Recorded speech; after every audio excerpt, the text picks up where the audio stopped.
Chapter 28, The Tale of Lightmane, the Elven Warrior Wizard. Lightmane, Elven Warrior Wizard, with long, thick, golden blonde hair and grayish blue eyes. Height, 5 feet 8 inches. Weight, 130. Age, 183.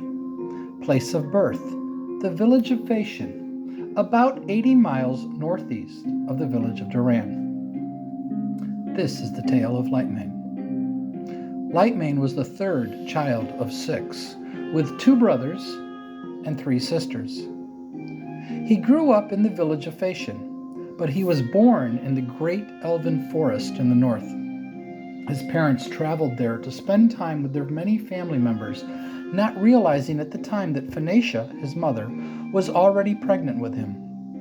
She gave birth in the temple of Corellin Lerthian, the god that the elves believed created them. It was there in his temple that the sunlight shined through the stained glass onto her child's thick golden hair, inspiring Phoenicia to name him Lightmane. She was convinced that this was fate and that her son had a great destiny in front of him. His father, Senelin, wasn't as certain, but had no objections to her most interesting choice in a name. 1 month later, they traveled south, back to the village where they lived, back to their simple life. They would return each year and stay for about a month for the next 3 years, and thought about going back to their homeworld permanently, but something always prevented them from doing so. And after his 3rd year, they would never return, as something always came up that kept them from going back. So Lightmane grew up in the mostly human village of Fashion, and there he learned from his parents and a few other elves who lived in the village the art of the warrior and the wizard.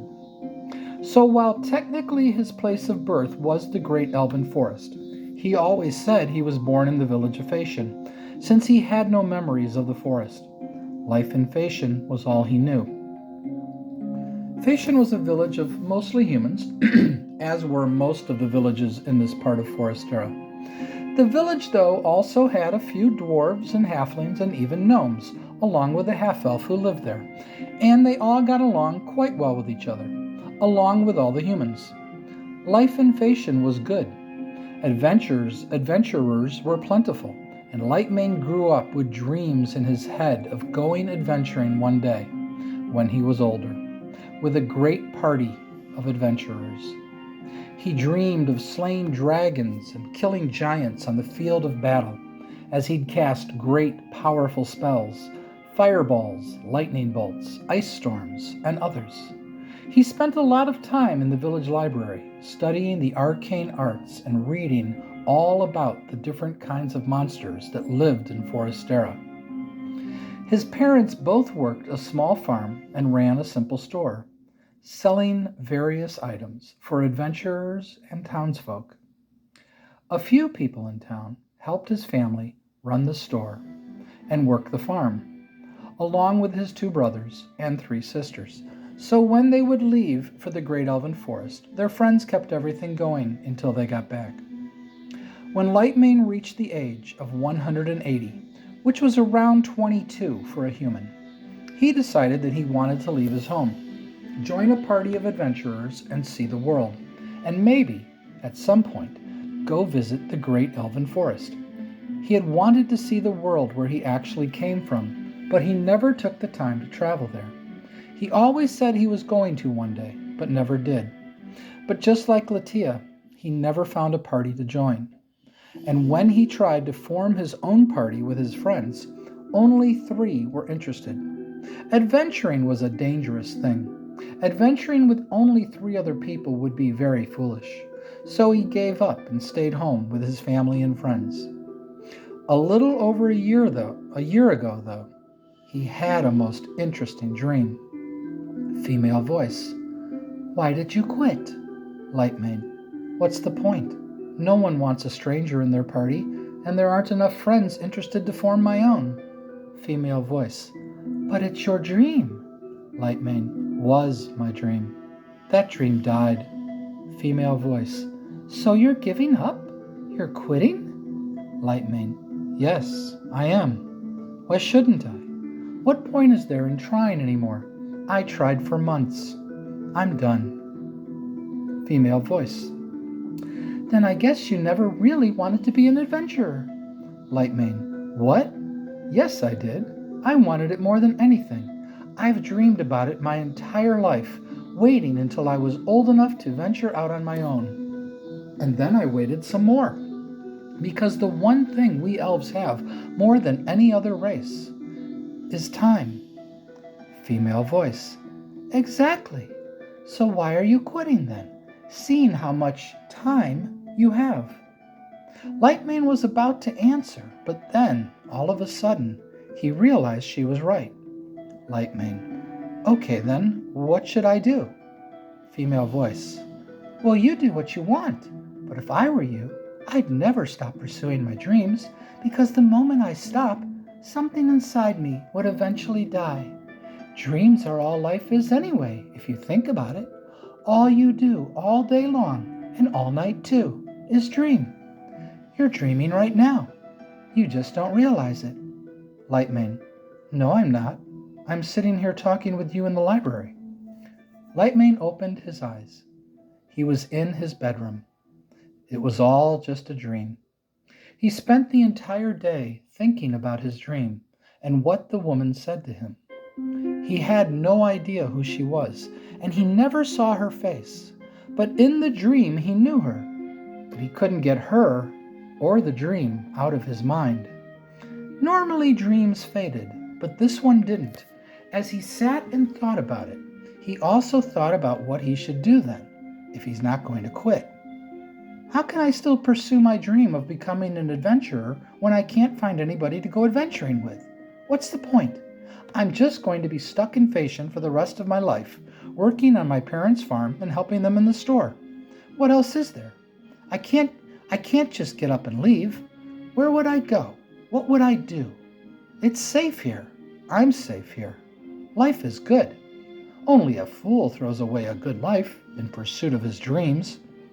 But as he said that, something in him just laughed, and he thought to himself how pathetic he now sounded. What is wrong with me? What has happened to me? Since when did I stop dreaming and living? But what to do? He felt trapped, with no way out. About a month later, he was working on the farm when his mother came over to him. Phoenicia. How are you doing?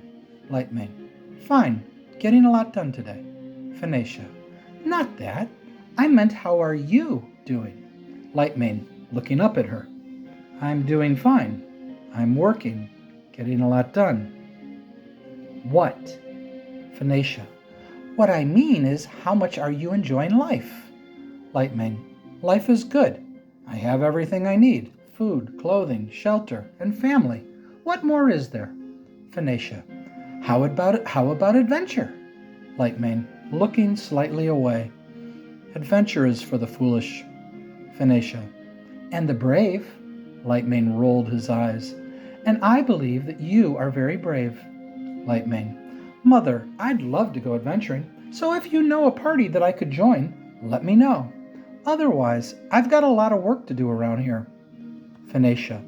All work and no adventure makes for a dull life. Lightmane. Do you go adventuring, Mother? Phoenicia. Your father and I both did. Lightmane. That was like 300 years ago. Phoenicia. Yes, and we went adventuring. Not very long. Maybe 10 years together, with a wonderful party of adventurers. Lightmane, yes, I know. You've told us all about all the adventures you went on many times, and how 10 years is a very short time for us elves, but it was a very long time for the humans. Phoenicia, and slowly, over time, your father and I fell in love and got married and had children. Lightmane, yes, I know. Why are you telling me this? Again. Phoenicia, because so far all you've done is work, when now is the time for you to go adventuring. Lightmane, I can go adventuring anytime. I could start in 100 years from now, or 200, or even 500. Besides, go adventuring with who? Phoenicia, why, the adventuring party that you're destined to go adventuring with. Who else would I be talking about? At this, Lightmane stopped what he was doing and looked directly into his mother's eyes. Lightmane, do you know something that I don't? Phoenicia, yes. Lightmane looked at her curiously now. I know that you are destined to become a great adventurer, to slay giants and dragons and all manner of amazing and powerful creatures, and that you will make new friends who will become your best friends. Humans, elves, half-elves, halflings, gnomes, and even dwarves. Heck, you might even become friends and go adventuring with a half-orc one day. At this, Lightmane almost laughed. A half-orc, you say? Really now? Mother, whatever you've been drinking or eating, can I have some? Phoenicia, my dear little Lightmane, I will never forget the day you were born in Corellan's temple. The moment I held you for the first time and lifted you up, the sunlight chose, right at that moment, to shine through the stained glass of his great temple walls, right on your thick head of golden hair. Lightmane, sounding a little annoyed now. I know, you've told me the story many times. Phoenicia, and in that moment, as I saw the sunlight dancing in your hair, I knew not only that your name was to be Lightmane, but that you were destined to become a great adventurer, in a company of other great adventurers, men and women of great character who were decent and honest, kind and loving, genuine and sincere. Just like you. Lightmane, okay, Mother, sure. Sounds great. So when that happens, I'll give you a hug, say goodbye, and head out adventuring. But right now, I'm going to get back to work, because that's not happening right now. Phoenicia, oh, but it is. Lightmane, looking around and then back at his mother, then holding out his arms. Where? Phoenicia, I had a dream last night. Would you like to hear about it? Lightmane, well, you clearly want me to hear about it, so go ahead. Phoenicia, you were traveling south in a caravan, and I said to you, as though I were there with you, where are you going? And you said, I'm going to wherever this caravan takes me, and then I'm going to find a great party of adventurers and go adventuring. And I said, now? And you said, yes, now. I can't wait any longer. I need to go now. Lightmane, okay, so you had a dream that I went traveling in a caravan. Phoenicia, I was in the market square this morning, and guess what I saw? Lightmane, so clearly you saw a caravan. Okay. Caravans come through the Phasian quite often. Phoenicia, so I asked them where were they headed, and when were they leaving, and they said, we head out tomorrow morning, south, towards the village of Farron. Lightmane, the road to Farron runs more west than south. Phoenicia, yes, but the road goes south first, then west. Lightmane, okay. So? Phoenicia, my dear son, remember the dream you told me about that you had about a month ago? Lightmane, yes, I haven't forgotten any of it. It's like I just had it yesterday. Phoenicia, exactly. You do know what fate is, don't you? Lightmane, yes, but dreams aren't fate. Phoenicia, they aren't? Was sunlight hitting your hair fate? Lightmane, maybe, but that wasn't a dream. Phoenicia, you just had that dream, and I just had this one. I believe that these dreams happen to each of us to show you that your time is now, that your adventures are waiting for you now. All you have to do is decide if you'll pursue them or not. Whatever you decide, though, I will honor, as will your father and brothers and sisters. You are welcome to stay here with your family for as long as you'd like, but you are also welcome to go adventuring. Now, the choice is yours, though. And with that, Venetia turned and went inside their home.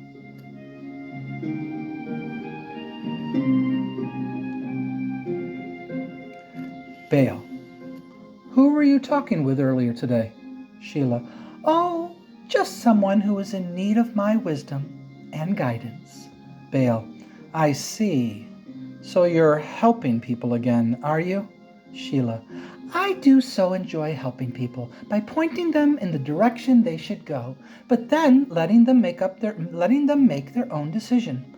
Guidance is so much better than control. Bale. Yes, it is. So what guidance did you give this person? Sheila. I merely showed him what his life could be.